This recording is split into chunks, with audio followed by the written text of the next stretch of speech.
Imagine walking into a royal palace not to see gold or jewels, but a lion sleeping beside the throne. A monkey wearing a bronze collar leaps from column to column, and in a marble pool, a crocodile floats lazily. These were not scenes from a dream, they were real pets of ancient rulers and ordinary people. From kings who tamed leopards to fishermen who kept octopuses as companions, history's strangest pets reveal the wild bond between humans and animals. Long before cats and dogs ruled our homes, humans formed friendships with far stranger creatures. Ancient kings collected exotic beasts as symbols of power, while commoners kept animals for luck, love, and laughter. From elephants that guarded temples to ravens that spoke in human voices, pets shaped daily life in ways both beautiful and bizarre. These stories aren't myths, they're fragments of real lives, preserved in carvings, scrolls, and tombs. Today, we uncover the forgotten world of strange pets that once shared our ancestors' homes and hearts. In ancient Egypt, lions were symbols of strength and divine protection. Some pharaohs kept lions as living emblems of power. Imagine a golden palace courtyard where a lion walks calmly beside its handler, guards bowing as it passes. Pharaohs believed the lion's spirit connected them to the sun god Ra. These royal pets were fed meat from silver bowls and slept on soft mats treated more like sacred guardians than animals. Cleopatra was said to adore monkeys, especially baboons and vervets. They appeared in her private chambers, often decorated with golden collars and painted beads. Imagine the queen laughing as a playful monkey steals a grape from her hand during a feast. For Cleopatra, these creatures were symbols of wit and charm, a reflection of her own cleverness. Wealthy Romans often kept peacocks, parrots, and even nightingales in elaborate cages. Some trained birds to speak Latin phrases for amusement. Imagine a marble villa courtyard filled with song parrots repeating greetings as senators pass by in togas. These birds were status symbols, proof that wealth could command the voices of nature itself. The eccentric Roman emperor Heliogabalus was infamous for keeping venomous snakes as pets and once unleashed hundreds into a banquet hall to shock guests. Imagine terrified nobles leaping from couches as snakes slither across marble floors while the emperor laughs. To him, it was spectacle, a reminder that even danger could be domesticated under imperial power. In ancient India, elephants weren't just beasts of war, they were royal companions. Kings raised them from birth, decorating them with gold chains and painted tusks. Imagine a serene palace garden where a young elephant sprays water playfully while a prince laughs beside it. These gentle giants were family, not just animals, symbols of patience, strength, and loyalty. On the coasts of the Mediterranean, Roman fishermen were known to keep pet octopuses. They fed them crabs and even trained them to recognize hand gestures. Imagine an old fisherman lowering his hand into a shallow pool as a curious octopus curls its tentacles around his wrist. These strange pets weren't for show, they were companions during lonely sea days, clever and silent friends of the deep. Some Greek philosophers kept ravens and crows as pets, birds known for mimicry and intelligence. One legend tells of a raven that greeted its master daily with words. Imagine an elderly scholar writing on a scroll beneath a fig tree as a raven perches nearby, croaking phrases in Greek. To these thinkers, ravens were not mere birds, they were symbols of thought, mystery, and wisdom that spoke back to their masters. Cats were sacred to the Egyptians, but they were also everyday pets. Farmers welcomed them into their homes to guard against snakes and rats. Imagine a humble mud brick house at sunset, a cat resting near a basket of grain, while a child pets it softly. These cats were protectors of both food and family, revered by kings and loved by commoners alike. In Persia, cheetahs were trained not for battle but for hunting. Nobles raised them like loyal hounds, covering their heads with silk hoods before hunts. Imagine a Persian prince riding through desert plains as his cheetah leaps gracefully from the saddle to chase a gazelle. These big cats were not just hunters, they were royal status symbols of speed, elegance, and control over nature. In ancient China, even the smallest creatures became pets. People kept crickets in bamboo cages for their soothing chirps, believing the sound brought peace and luck. Imagine an old man in a quiet courtyard at night, sipping tea while the rhythmic song of a cricket echoes around him. Children peek into the cage, fascinated by how something so small could fill the silence with life. In Babylon, queens were known to keep leopards as companions, symbols of beauty and strength. They were raised from cubs, tamed with patience, and adorned with jeweled collars. Imagine a queen seated beneath palm trees, feeding meat to a spotted leopard that rests calmly beside her throne. These majestic creatures represented power balanced by grace, a reflection of royal femininity in the ancient world.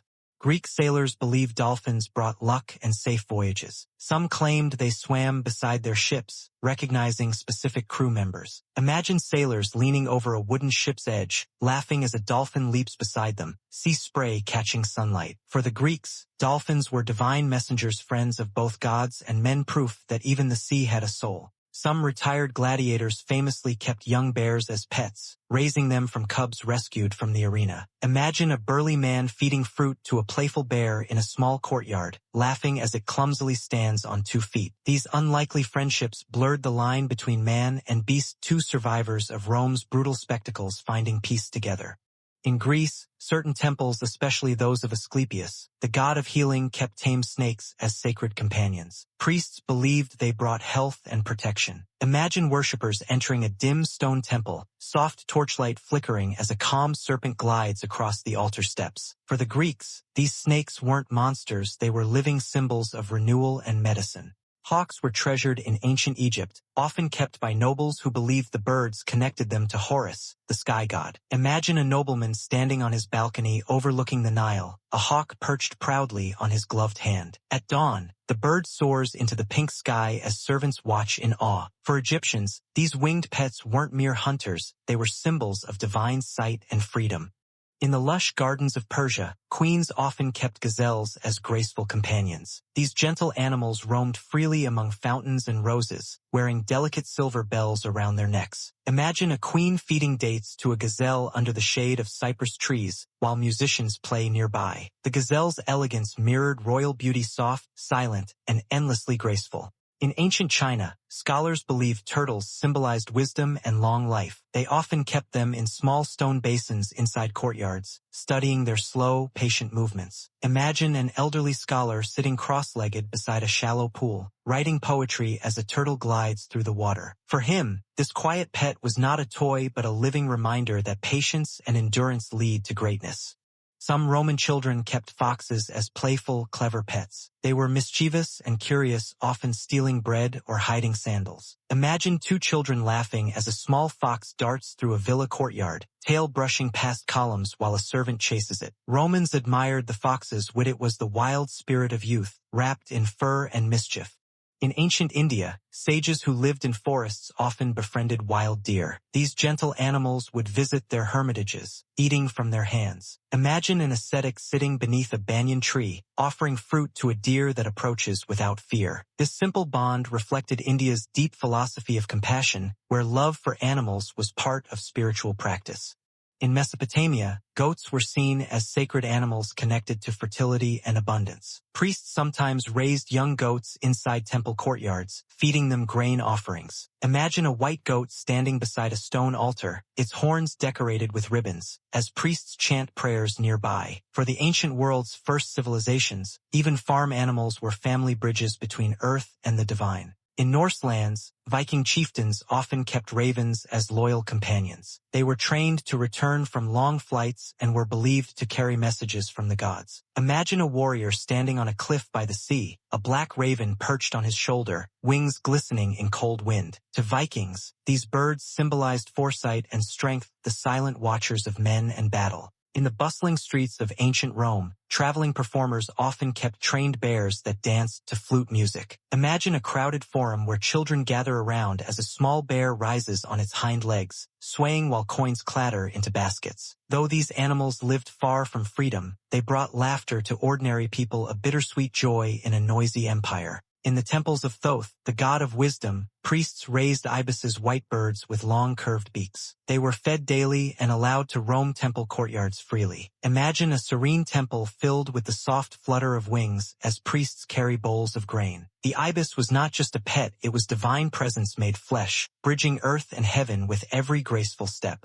Greek entertainers often amazed crowds with parrots trained to mimic human speech. Some were taught to recite lines from poetry or philosophy. Imagine a crowded Athenian square where a brightly colored parrot squawks, "Know thyself," and the crowd bursts into laughter. These birds turned wisdom into spectacle, living proof that even the ancients loved humor wrapped in genius. In imperial China, emperors kept golden pheasants with shimmering red and gold feathers inside palace gardens. They symbolized beauty, luck, and imperial grace. Imagine an emperor strolling through a garden at dawn as golden birds scatter before him, their feathers glowing like fire. These elegant creatures were living jewels, nature's crown in the empire of silk and jade. In the deserts of ancient Parthia, kings raised tiger cubs gifted by traders from the east. They were symbols of courage and majesty. Imagine a king seated on a carved stone throne as a tiger cub plays near his feet, watched by soldiers in awe. The roar of the tiger echoed royal pride, a reminder that true power was both wild and beautiful. Among Roman women, doves were beloved companions. They symbolized affection and peace, often kept in decorated cages. Imagine a noblewoman standing by a balcony garden, releasing her pet dove into the sky, its wings catching the morning light. These gentle birds appeared in poetry and jewelry, proof that even in an empire of stone, softness found a home. For the poor, pets were simple and practical. A goat provided milk, warmth, and company. Imagine a farmer sitting outside his small clay house, sharing bread with a goat that nuzzles his hand. There was no luxury, no gold collars, just friendship. These humble moments were the heartbeat of ancient life, showing that love needs no crown. Across ancient ruins, archaeologists have found small graves beside human tombs buried cats, birds, and even monkeys. Imagine a weathered stone field where a tiny clay marker stands beside a larger grave. These were not mere animals, they were family. Their owners wanted them close even in death. The bond between man and beast was sacred, older than history itself. From palaces to farms, from lions to crickets, every civilization found comfort in animals. They were not just pets, they were friends, symbols, guardians, and teachers. Imagine a slow cinematic montage: pharaohs walking with lions, peasants feeding goats, emperors watching birds soar, and children laughing with foxes. Through every age, one truth endured: humans have always needed the warmth of another heartbeat beside their own.